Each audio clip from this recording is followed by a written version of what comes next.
Hello everyone, thank you all for coming out today. I've handed you all handouts regarding spiritual care and the importance at the bedside.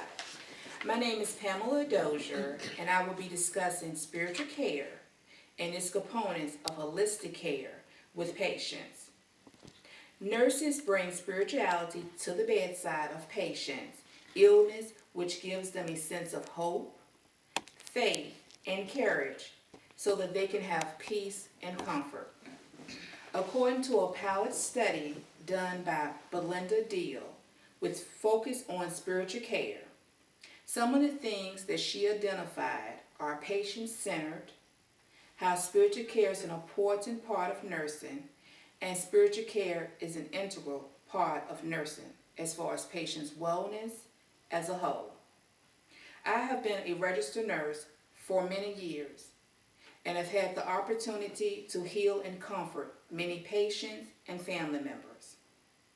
Based on my experience, I've had a loved one that was in the hospital for a long-term illness and the doctors had given up hope. I refused to give up, and prayers, touch, along with faith, I was able to nurse her back to health. The purpose of this speech is to show that spiritual care provided by nursing is patient-centered and is linked to positive health outcomes. I will first define spirituality. I will go on to explain nursing as a healing ministry that provides holistic care for patients. Spirituality can be expressed in many ways.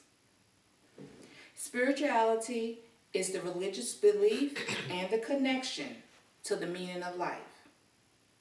According to O'Brien, Spirituality in Nursing, 2003, there are 3 key activities for spiritual care, which are being with patients in their experiences of pain, suffering, or other problems or needs.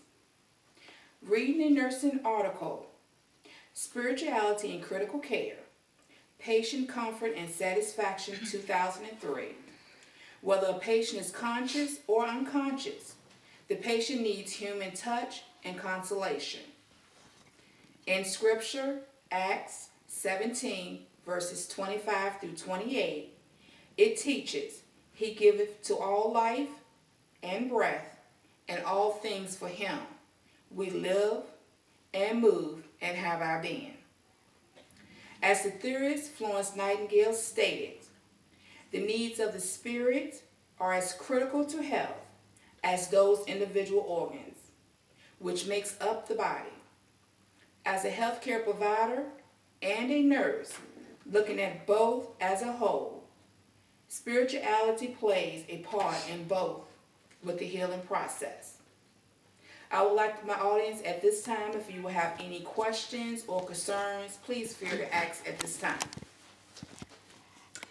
Yes, I would like to elaborate on what you said about the critical care patients, whether they're conscious or unconscious, because I feel that even though that depending on their illness or their disease process, because I'm a nurse, but I'm not a critical care nurse, that it is important for the healing just by touching, because patients realize that whether they're conscious or not, it helps them with the healing process. Absolutely. Are there any other questions? Yes, my question to you is, each patient that you provide care for, do you use some type of spiritual care? Yes, when I'm actually a healthcare nurse, and so I go into many patients' homes, and I am a very spiritual person, and I believe in providing spiritual care to all of my patients. Now, I do allow them to ask for spirituality care, but I do feel just holding their hand is providing spiritual care. Are there any other questions? And I just want to add that the spiritual care is a major part of the health assessment that we do in the hospitals now. So that helps with the patients to find out what kind of spirituality that they need. Absolutely, and I do also, as far as I was a nurse in the hospital, and I do at any time will ask my patients would they like a chaplain. If they said that they have needed a chaplain, I would definitely provide one, but I still would try to provide spiritual care as far as a nursing aspect. Well, with closing, I would like to thank everyone for coming out today. I hope you leave with information on how spiritual care is used in patient care. Thank you all.